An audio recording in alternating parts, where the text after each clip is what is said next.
This is the best setup in Asia. If someone gives me a chance to train there, I'm taking it straight away. If you train here, you have no idea what you're doing. Not only improve the player, but to improve the player faster.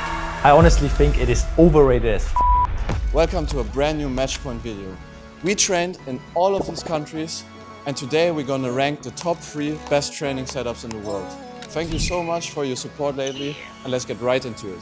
We'll quickly sum up all the badminton countries we've been to based on 5 categories. Keep in mind, that's a personal list. If your country is not in there, that's most probably because we haven't trained there. We have to talk about Germany, guys. For accessibility, I give it a 5 out of 10. If you're not in the federation, you have no chance to get good sparring partners, good coaches, or even shuttles. Most of the training places that I know and most of the players live in one tiny part, whereas the rest of Germany has a very low density of high-level badminton players. Now, coming to my home country, Austria. I've trained there around 8-9 years before then moving to Denmark. And I would say I have experienced most places where you can have a professional setup. Now, I've also trained in Indonesia for a couple weeks in the summer in 2022. And from the experience I've had there and also what I've heard of some of my friends that have trained there, the sparring level overall is quite good. The amount of broad players, especially young players, is very good. So Canada for me is a great thing. I was there for 2 weeks back in 2023. What does it cost to stay in Canada and train in Canada and be with some of the best players in the world? In my opinion, the training itself was quite cheap. I was there 2 weeks, and for accommodation and training I paid around 500 Canadian dollars. On the other hand though, if you live full-time in Canada and you don't have the opportunity to stay at a club, it's very expensive. The living costs in Canada are insane. I remember where I went to the grocery store, got a milk and some grapes, and it was like $40. So price-wise, I would say it's pretty expensive, even compared to European countries. Based on the living costs, I have to give it a 4 out of 10. For me personally, playing men's singles, I would say the sparring level is, for how small Austria is in badminton, quite good. The men's singles player at the national team, where I usually go when I'm in Austria, is a very decent level. It is good for match sparring, it is also good for exercises, but as soon as you look outside of the national center, it's gonna be very hard to find good players. So for that reason, I would give it 6 out of 10. As I mentioned before, if you're in the federation, there is opportunities for very good coaching. But if you're not, it's very hard because most of the training in Germany is voluntary based. So they never have the time to fully focus on you, and you won't be able to train twice a day, which is, in my opinion, a necessity for almost every professional badminton player. So for me, the coaching level is also a 5 out of 10. When it comes to price point, I would say Austria is quite interesting as well, because they don't really have a developed club culture yet. They're developing it, but as of right now, you have 2 possibilities. Either you do it with private coaching and like a bit of club training, which is not world class, I would say, or you are already at a certain level where you then can train at the national team. If you do it with private training, which I did at the start of my career, it can become very expensive because the hourly rate of a coach is usually around 50-60 euros, I would say. So by only having these 2 options, if you're coming as an outsider and not really being able to train at the national team, it will become expensive very quickly in combination with the living cost as well. And that's why I would give it a 4 out of 10 for the price. And by the way, if you want to see some more detailed insights about the prices of being a pro badminton player, check out the last video right here. One positive side about Germany though is the league system, which is great. Because no matter how good or bad you are, you can always find a team in your area to play in league matches and compete against other people. That is a thing, in my opinion, that Asia is very lacking, because there you can play tournaments, but you don't really have the opportunity to play with a team together. The academies in general have a lot of players. So if you're just looking for getting a lot of match play in and playing against a lot of different styles, then Indonesia is very good. But when it comes to being able to get the highest level of sparring, I think that is going to be quite hard, because usually the young academy players, when they have the highest level, then they instantly join the national team. Don't really know if it's even possible as a foreigner to get into the Indonesian national team. So if some of you guys know that, that would be very interesting to know for me as well. Write it in the comments if you know anything about that. And for that reason, I give Indonesia for sparring players a 7 out of 10. Now coming to coaching level, the way they think about badminton is not good enough to become world class. They don't demand enough in terms of quality and intensity. And my main reason why I think coaching is not the best in Austria is, again, how many good coaches there are. In the whole of Austria, there's 9 million people in total. You have maybe 3, 4, 5 good coaches. Also not world-class coaches in my opinion, but good coaches with which you can do a professional setup. But other than that, the level drops an insane amount. So the player level, of course it depends on where you live, but in the big cities, the general level is really high. Not just with the top players that you see here. So the training is pretty long, pretty physical. On the other hand, you have a strong culture of feedback giving. So everybody is helping each other, which is in my opinion great. And that is the reason why I give the player level in Canada 8.5 out of 10. When it comes to facilities, Indonesia, in my opinion, is very good.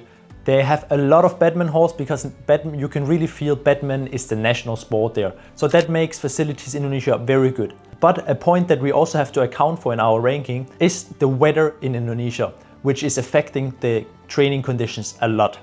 Through the humidity and also, of course, the rain season, the courts often are very wet and very slippery. And then the heat makes it extra hard to have a good condition or to play on because you are sweating so much yourself on your own court, which makes it extra slippery. Even though no one can do anything against that, we have to take it into account because at the end of the day, that will drop the training quality you will have there. And because of that, I will give facilities in Indonesia a good 7 out of 10. I got to train with 2 former Olympians, with a top 100 women's singles player, and a bunch of guys that were really into badminton, that really try-harded, and it was a great training atmosphere. So in terms of accessibility, I'm definitely giving it a 10 out of 10 because I didn't know anyone there and still got to train with some of the best players in the world.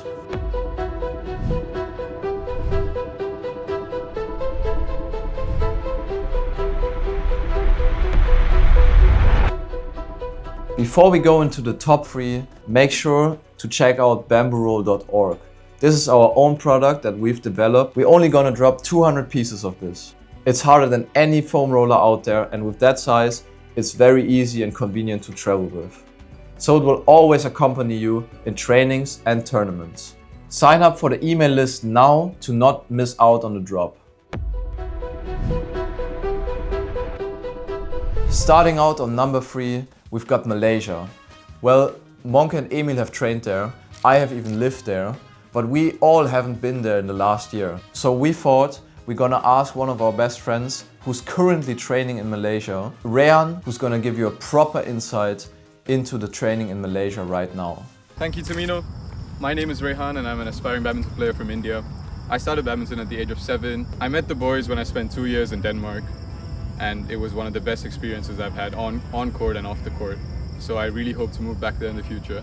But for now, my training base is in Sports Affairs, Kuala Lumpur, Malaysia. And let's dive straight into what a training week looks like here.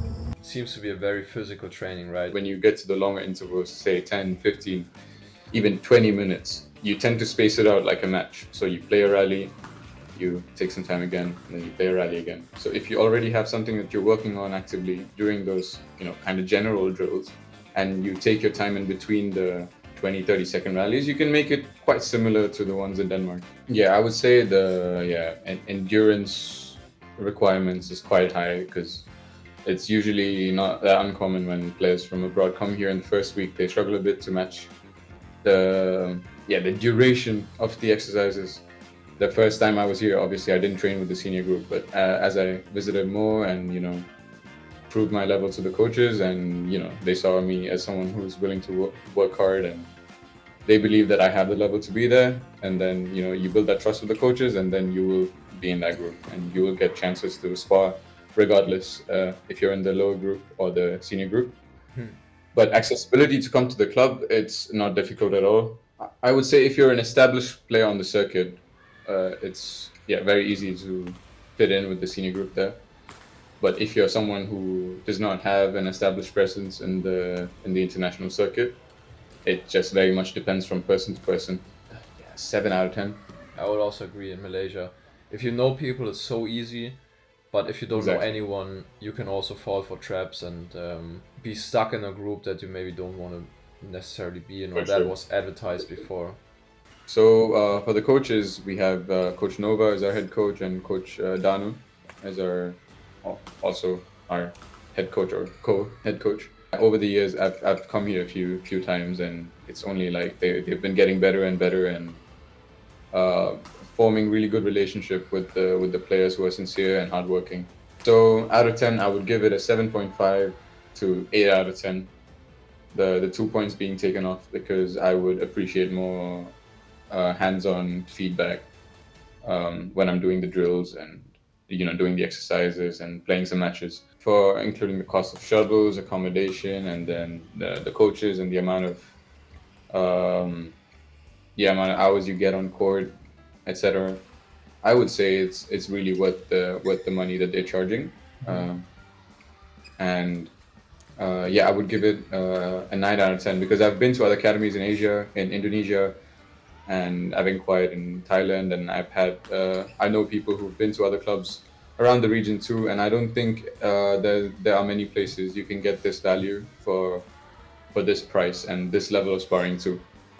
Yeah. Okay, so in terms of player quality, there's no doubt we've some of the, I think, best men's singles group in a club per se. I don't think you can find these many high quality players in one place other than in national teams and of course certain academies. But in terms of training, I mean, these guys are serious players, committed players, professional players, I would say the sparring level is a solid 9 out of 10 in the elite group. Do you want them in the video? Idol and Sindhu. Hello. Are you eating McDonald's? Pro players here, yeah? Pro players. Number 40 right there. There's one more country that we haven't talked about yet, which is India. I have never trained in India before, neither have Monke and Emil, but luckily I'm here with Rehan, who is trained not just in Malaysia, but is actually from India and has spent a lot of time training there. And Rehan is going to talk us through what it's like training in India. For accessibility in India, I would give it a 7 out of 10. It's easy to reach out to the big clubs, but not so easy if you're not an established player to be in the elite groups. Next up, we have facilities. Some of the best facilities in the world in Prakash Padukone Badminton Academy, in Gopichan Academy, and Center of Excellence. For those, it's a easy 10 out of 10, but the other infrastructure is not as good. So for overall, I would say 8 out of 10. For the sparring level, outside of those academies, I would say most of the players are scattered around the country in maybe small clubs, and it really depends on what city you go to. But I would still give it an 8 out of 10.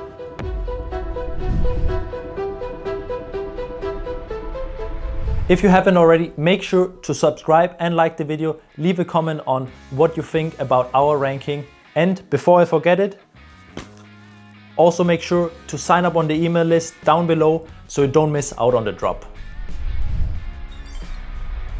We really like China, and that's why we're gonna rank it as the second. And you'll see why later. As we've already made a video about training in China, as you can check here or here. We're just quickly gonna touch up on each category.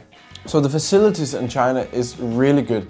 You have so many different centers and there's courts everywhere because badminton is a national sport in China. Therefore, there's so many possibilities to go train. There's courts almost everywhere. In university, there was like over 30 courts and they were always full with people playing. So therefore, I give the facilities in China 10 out of 10. So the next one, accessibility. Very good as well in China. There's so many different like places you can play and opportunities to play in a team or in a university, in school, everywhere. It's only that if you don't really know anybody, then it's a bit harder to get really good place to train. But I'm gonna rate accessibility 8 out of 10. So for the sparring players when in China, It was not the best for us down there, even though there were some really good players, and on the last day with the team match there was some insanely good players. But I would still rate it like very high because there's just a lot of really good players in China. The only problem is if you don't really have the connection or network with anybody, it can be hard to actually get to train with those players. No, for example, now when I've been there with the guys and the coaches were also like, next time we can find something better to train with, even though it was very good. But I'm gonna give the rating 9 out of 10 for the sparring players. For coaching, I'm gonna rate it a bit lower, only because of one reason. There might be a bit of a language barrier that can be a bit of a problem if you don't know Mandarin that well. Because I think the Chinese coaches, they are absolutely 10 out of 10 in knowledge, and they are insanely good, and they know so much. But if you go as a foreign player and you don't know fluent Mandarin, it can be hard for them to express it the right way in English because they don't speak it that well. But many of them knows it, and therefore I'm gonna give it an 8 out of 10. So for the price there, I think it can be a bit pricey if you don't have the connections there. But in general, I think the price for being in China and just the general living cost and also the training there is quite okay. It's not too bad, and you get so much out of it because the level is just so high. So without the right connections as a foreigner, it can be a bit expensive, but I'm still gonna rate it a 7 out of 10. So a big love for China, was absolutely amazing there, and that's why I'm gonna rank it as second. Hello Panda! Now let's get to place number 1. Of course, it's Denmark. The place where Emil and I choose to move to because the training is so incredibly good. In the next couple minutes we'll deep dive, look at all the categories and even see a full training. How is it? Why do we live here? Why did we move here? Why is it the best training setup in the world? So now we're gonna go together through an actual training session of us, where we go from warm-up to mini games to the actual exercises and what we're focusing on in that session. So starting off, we usually warm up quite long. I would say some people maybe 20 minutes, because it does happen to be a little bit cold in the mornings. Once we are kind of warm, we start with some English doubles. And actually it's gonna get quite competitive from the start, because we usually play for some kind of punishment or sometimes even a bit of money, but only do that responsibly. Where we're training right now is Højbjerg Badminton Club. That is the club of Emil and Monke, but it has an academy where everybody can join. It's very accessible, so you just have to call up whoever you know, maybe call us up, write a comment or write an email or DM. And if you have the level to join, you can definitely just join, which is great. So that's why the accessibility of this club is a 10 out of 10. Kind of multi-activation before we go into the 2 against 1 now. So we do a couple of rounds of multi, which we then put into the 2 against 1 exercise later. Now usually in the start, we focus on some kind of technical multi, where our coach gives us certain focus points that we then put into the multi exercises. Right now we work a lot on what we call playing against the hand. So instead of doing this, we also go this way.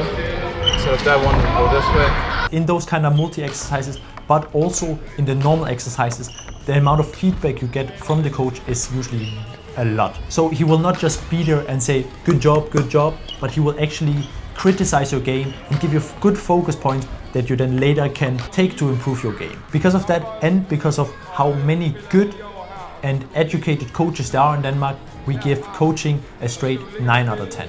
The ankles has been quite the same for the past 3 days, but it's improving. I can move a bit. Hopefully soon I can move on full court again. Now, when it comes to sparring players, Denmark is also on a top level. Not only because they have Olympic champions like Victor Axelsen and insanely good players like Anders Antonsen and many others, but also because the amount of players that play on a very high level, even when they're not going pro, is insane. In our case, sometimes you can be lucky, because at certain times of the year there will just be Anders Antonsson in your hall, and sometimes you get to see one of the best players in the world right next to you. In general, in this clip, the hall is filled with 5 players in the top 300. And even if you don't sometimes have players on your court that are the highest in the ranking, they will still be playing and especially feeding at a very high level. Because Danes get it taught from a very young age that the way they feed and the quality in which they feed has to be very high. Because through that, they can make up to maybe sometimes a lack of physicality to some other nations like Malaysia, Indonesia or India, and manage to beat them through quality instead of physicality. Plus an extra point that is not related to the level of the sparring players, but the way you act in training is the way sparring players give feedback. So it doesn't matter if the player you're training with is better than you or worse than you, each player is giving themselves feedback. So you improve together and take positive and negatives from each other in order to all rise in your level. Because of all these reasons, we give sparring players 8 out of 10 points. In this training you can see, after we did multi-shuttle technique, we dive right into a 2v1 exercise, which focuses on the same skills. Usually we have for a couple of weeks the same focuses and keep implementing the multi-shuttle techniques into the 2v1 exercises. Now to the facility point. As you can see, we're training in a badminton only hall right here, which is our home club, Højbjerg Badminton Club. A badminton only hall like we have here in Højbjerg is not a rare thing in Denmark, because you have over 60 clubs in Denmark that have a hall that is just designated to badminton. Plus you have hundreds of halls that are mixed with sports like handball and basketball or something like that. Because of the amount of facilities they have, plus the quality in which they are being built, we give facilities in Denmark a straight 10 out of 10. The facilities here also include training with the best shuttles, training in places with good courts, and also some of the clubs here have gyms in their halls, so it's a full package. So when it comes to the price, we're giving it a 6 out of 10 because in combination with the living cost, it can get expensive. But if you want exact numbers on how much you spend as a badminton player here, you should check out our last video. After we finished with the 2 against 1 block, we usually have a period of 20 to 30 minutes where what we call smart training, where we can focus on our own focus points. So in this case, I was doing some light 2 against 1 work where you focus a lot on the front court, and Tamino was doing back court technique where he focused on the technical side of the shot. Now that is our personal list, but we are very keen to look into those 3 training setups where we've never been to, but we heard only great things about. Number 1, and also my personal favorite, Hong Kong. A couple Danish friends of mine have been there at the National Center and they have only told me positive things. They, through a good contact, got into the National Center and also through that trained with guys like Enka Long, Jason Gunawan, Lee Chuk Yu and all the other younger Hong Kong players. And the experience they had there said was insanely good. Plus, I find Hong Kong as a city very interesting because it is so internationalized, but still with the deep Chinese culture. On number 2, we have Japan, which is a real mystery, because you hear rumors of players saying they train 4 hours in the afternoon, even professional players still working corporate jobs, and nobody really knows what's going on. I made the effort once and tried to reach out to a Japanese academy, and I was shocked by the prices in first place, but I really understand the quality and the amount of players they produce. They must be extremely high-level coaches and players, of course, as well.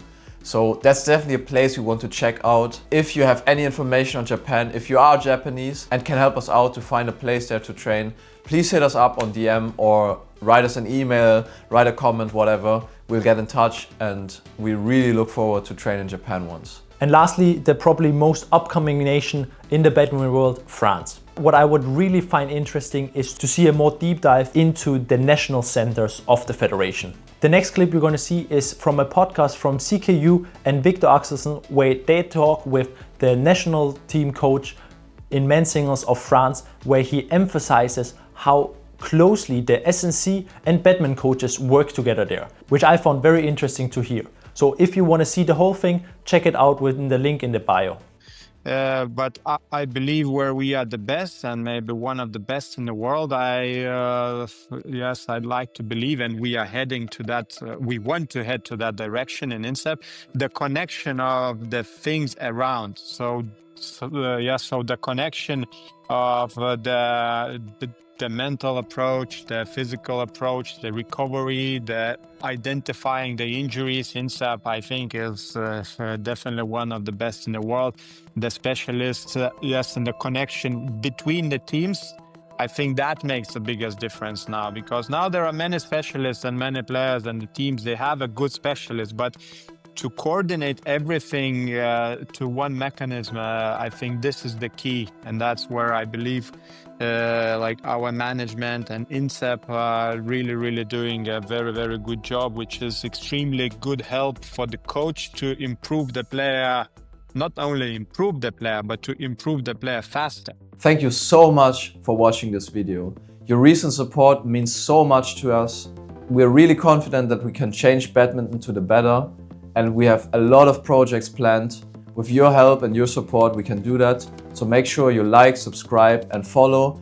Let a friend know, hype the video, whatever. Just support and we can make the greatest videos for you. Thank you and see you in the next one.